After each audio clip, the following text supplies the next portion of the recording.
युद्ध कांड के 77वें सर्ग में हनुमान के द्वारा निकुंभ का वध किया गया है, इसका वर्णन है। सुग्रीव के द्वारा अपने भाई कुंभ को मारा गया देख निकुंभ ने वानर राज की ओर इस प्रकार देखा मानो उन्हें अपने क्रोध से दग्ध कर देगा। उस धीर वीर ने महेंद्र पर्वत के शिखर जैसा एक सुंदर एवं विशाल परिघ हाथ में लिया और फूलों की लड़ियों से अलंकृत था, जो फूलों की लड़ियों से अलंकृत था और जिसमें 5-5 अंगुल के चौड़े लोहे के पत्र लगे थे।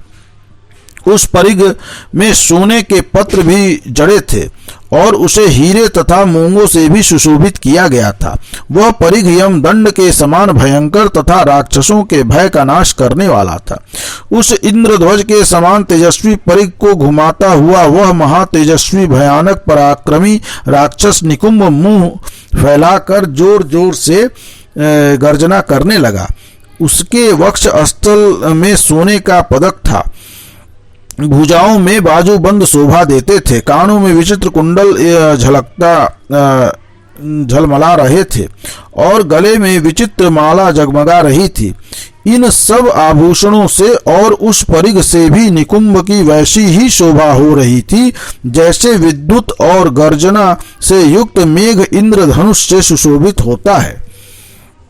उस महाकाय राक्षस के परिघ के अग्रभाग से टकरा कर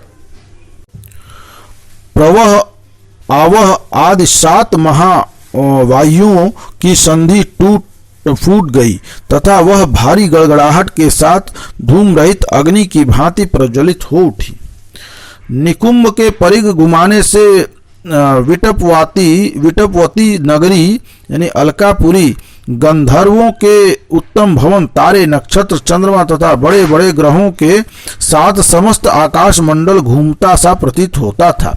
परिघ और आभूषण ही जिसकी प्रभा थे, क्रोध ही जिसके लिए ईंधन का काम कर रहा था, वह निकुंभ नामक अग्नि प्रलय काल की आग के समान उठी और अत्यंत दुर्जय हो गई। उस समय राक्षस और वानर भय के मारे हिलडुल भी न सके। केवल महाबली हनुमान अपनी छाती खोलकर उस राक्षस के सामने खड़े हो गए। निकुंभ की भुजाएं परिघ के समान थीं। उस महाबली राक्षस ने उस सूर्य तुल्य तेजस्वी परिघ को बलवान वीर हनुमान जी की छाती पर दे मारा। हनुमान जी की छाती बड़ी सुदृढ़ और विशाल थी। इससे टकराते ही उस परिघ के सहसा सैकड़ों टुकड़े होकर बिखर गए, मानो आकाश में 100 उल्काएं एक साथ गिर रही हों। महाकपि हनुमान जी ने परिघ से आहत होने पर भी उस प्रहार से विचलित नहीं हुए, जैसे भूकंप होने पर भी पर्वत नहीं गिरता है। अत्यंत महान बलशाली वानर शिरोमणि हनुमान जी ने इस प्रकार परिघ की मार खाकर बलपूर्वक अपनी मुट्ठी बांधी। वे महान तेजस्वी पराक्रमी वेगवान और वायु के समान बल विक्रम से संपन्न थे।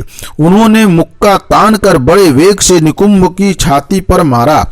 उस मुक्के की चोट से वहां उसका कवच फट गया और छाती से रक्त बहने लगा, मानो मेघ की बिजली चमक उठी हो। उस प्रहार से निकुंभ विचलित हो उठा, फिर थोड़ी ही देर में संभल कर उसने महाबली हनुमान जी को पकड़ लिया। उस समय युद्ध स्थल में निकुंभ के द्वारा महाबली हनुमान जी का अपहरण होता देख लंका निवासी राक्षस भयानक स्वर में विजय सूचक गर्जना करने लगे। उस राक्षस द्वारा इस प्रकार अपहरित होने पर पवन कुमार हनुमान जी ने अपने वज्रतुल्य मुक्के से उस पर प्रहार किया। फिर वे अपने को उसके चंगुल से छुड़ाकर पृथ्वी पर खड़े हो गए। तदंतर वायुपुत्र हनुमान जी ने तत्काल ही निकुंभ को पृथ्वी पर दे मारा। इसके बाद उन वेगशाली वीर ने बड़े प्रयास से निकुंभ को पृथ्वी पर गिराया और खूब रगड़ा। फिर वेग से उछलकर वे उसकी छाती पर चढ़ बैठे और दोनों हाथों से गला मरोड़ कर उन्होंने उसके मस्तक को उखाड़ दिया। गला मरोड़ते समय वह राक्षस भयंकर आर्तनाद कर रहा था।